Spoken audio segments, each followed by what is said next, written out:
What's cracking, guys? Omar Isuf here, back with another video. In this video today, we're talking about a major problem here. Your major problem. You want to build some damn muscle. We spell it around here M-U-S-S-E-L-S. And no matter what you try and do, it doesn't seem to work. You go on a bulk, right? Either A, you don't really gain any weight, certainly not muscle. B, it's really slow and it doesn't seem like it's working. Or C, you get fat. So you abort that and you start troubleshooting. What can it be? Well, you've been hearing about this a lot lately. Maybe I haven't been training hard enough. Who's gonna carry the boats and the logs? And certainly that's a possibility, okay? Proximity to failure, effort in the gym, it does matter. Maybe it's my training methodology. Sets, reps, my overall programming. Am I doing any periodization or lack thereof? Is that a factor in my hypertrophy? Possibly once again. Maybe you go with the 200 IQ response. It's not just about training, it's about everything else. My environment, my sleep, my recovery. And again, that is possibly a factor and certainly can be, but the biggest issue right here is the following. The myth of staying lean. You hear one of two concepts. First, that you could be in a calorie deficit and build muscle. And this is theoretically true, but it's under very narrow conditions. And again, we're talking about the concept of needing to build at least 5, 10, 15, 20 pounds of lean tissue. That takes years. The whole concept of being in a caloric deficit to build muscle is not supported by the data. You might also then hear, number two, that you can eat at around maintenance, this mythical maintenance, right? Main gain. Where you're roughly at maintenance, you'll build some muscle, you'll lose some fat, and the net effect is a recomp. So you'll end up looking better. And that way you stay lean, you start looking better, you build more muscle, everybody wins, right? Not so fast. Again, a recomp can work. Eating at maintenance and changing your composition can happen, but it is not the seismic change that we're after. Let's get into this problem before we really define the solution, because unless you can address this root problem, you'll keep running into it over and over again. And the root problem is that you're uncomfortable gaining weight. You think to yourself, it's going to be all muscle. You have an idea once again in your head of what you're gonna look like, and when that doesn't happen, when you look a little chubbier, I'd say a little hunkier than you anticipate, you think to yourself, shit, this isn't really working. I'm doing something wrong. When you first start gaining weight as a beginner or as an intermediate lifter, it will not look the same as when you're an advanced lifter. It could be the same amount of weight, it could be 10 pounds. See, muscle really frames a physique, right? It gives the proportions, the symmetry when you have slabs of muscle, so when you have like the lats, the quads, so on and so forth. If you weigh soaking wet 150 pounds and you add 10 pounds of weight to your frame, let's say 5 pounds fat, 5 pounds of muscle, it'll look fine, but it'll look different, right? You'll have maybe some love handles now, maybe you'll notice some back fat, things that you didn't have before. But you gain 5 pounds of muscle, 5 pounds of fat. It just sits different on your body. If instead you've built over 5 years, 20 or 30 pounds of lean tissue, and you gain 10 pounds, once again, or even 15 pounds, and it's again 50-50. 7.5 pounds of fat, 7.5 pounds of muscle, it will look seismically different on your body. Really, what we're uncomfortable with is gaining weight, is losing our abs, and that metric of evaluating ourselves in terms of how we perceive who we are, what we are, how other people talk about us. Let me tell you this, I've been on social media a long period of time and I know the drill. You got abs, you get the likes. You lose abs, people call you fat. You don't feel that great. So you're just thinking to yourself, there must be something out there for me. And here today, I'm telling you the message you need to hear. You need to be comfortable gaining weight, and ultimately for long-term success as it relates to hypertrophy, you need to commit to the bulk. Let's define a successful bulk.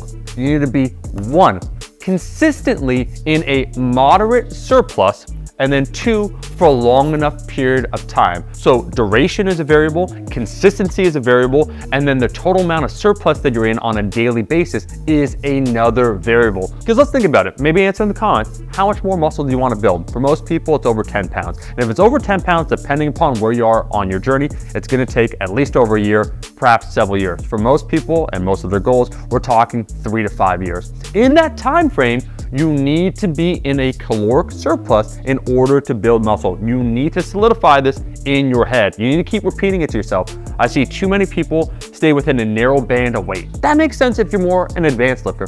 But I see intermediate lifters or beginners, which is the worst case, where they'll stay within 5 pounds either which way. Their homeostatic weight is like 160 pounds. So they built a few pounds of total weight over the last few years, and they might go up to 165. They need to start losing weight because they just don't like how they look.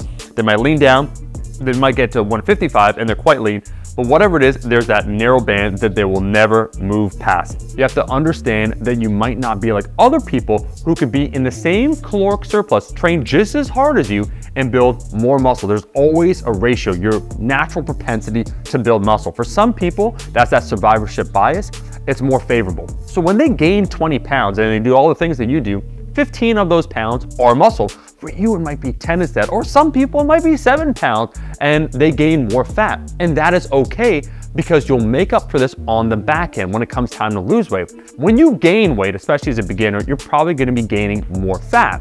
And then when you lose weight, as long as you do it in a slow, sustained way, you'll be losing more fat than you will muscle. You'll retain your muscle mass. And so really, it's an equation over time. It's very boring. It's kind of like accounting. And you want to think about building muscle sort of like investing, where your real results are over a long period of time. You hear that, crypto bros? I'm here to tell you today, it didn't work. You saw what happened with Terra Luna. Don't be a fool. Slowly over time, you need to be consistent. You need to be in a caloric surplus. How much? Only a moderate amount, so you don't have to be dreamer bulking. 300 to 400 calories on average per day. And I say on average because it doesn't need to be every single day when I say consistent, but in a week, 3 to 4 days of it, you should be in a surplus. You need to be gaining, then it depends upon the individual, but probably around half a pound a week, or maybe even 1 to 2 pounds per month. That's a rough estimate. And keep in mind, when you weigh yourself, it'll likely fluctuate. You might be up 5 pounds in one day because you're holding on to a lot of water, you had a lot of sodium, so on and so forth. So it's the averages you need to focus on. And instead what you can measure is your waist circumference to see what your waist circumference is. If that's shooting up, then you can certainly adjust that over time, the calories that you're eating. But I think for most people, they do not correctly anticipate how much weight they need to gain and what it will look like. And everyone has that limit where they get uncomfortable. For some people, it's as low as 15% body fat. As soon as their abs slowly start disappearing and they only have a 4-pack, this bulk is a disaster. Why do you think I show those photos online to myself where I'm a little bit softer, right? I'm trying to normalize the whole concept that it's okay on occasion when you're in these phases to be at a higher body fat level. And that's why in 2019, when I leaned down, I was in a lean mass phase for over a year, I had my best composition, that intersection between muscle mass and then leanness, because I had committed to the bulk. And in the future, that's exactly what I plan on doing. So if you want to build some damn muscle, M-U-S-S-E-L-S, you need to commit to the bulk. You need to be in that moderate surplus. You need to be consistent, and it has to be a long enough period of time. What I mean when I say a long enough period of time, well, at least 6 to 8 months. Guys, that is the raw reality. I'm just here to tell you the truth. I'm not here to peddle any shit to you. I wish I could give you that magic bullet that you think that you need in order to grow, but really, it's consistency over time. We often will think it's like an acute thing we need to do. If only I did this one thing right now, it'd create a change. And really, it's about showing up to the gym. It's about eating your damn calories, getting enough protein, so on and so forth, sleep, recovery, rinse and repeat for years and years and years. The secret recipe for one Krabby Patty is plankton. Commit to the bulk, get comfortable with being uncomfortable, embrace yourself. You're a chunky, hunky individual, and just know that we all go through it. I've been through it several times before, and in the end, you'll be happy for doing it. Embrace the bulk. Thank you so much for watching the video. If you enjoyed the video, make sure to like the damn video and leave a comment below. Quick side note, I really appreciate all the comments everybody has been sharing on the recent videos. We're just getting started in 2023. Thank you so much for watching this video. I'll see all you guys, my rascals, in that next one. Peace. Yes, it's me, Richard Dangler, but you can call me Dick. You may recognize me from such films as How I Met Your Stepmother, You Order Pizza, and There's Something About Dick. Richard. In the rare instance where I do wear clothes, I only wear Rascal dump covers. These pants are soft, sensual, and they keep the attention right where I want it, below the belt. Most importantly, they're perfect for exercise. Squats, deadlifts, hip thrusts, lots and lots of hip thrusts. Don't bend down. Rascal dump covers. The most fun you can have is with your pants on. Mr. Dangler, ready for you? Excuse me. Rascal Dumb covers come in two styles, original and silk magnum, for those that need extra room.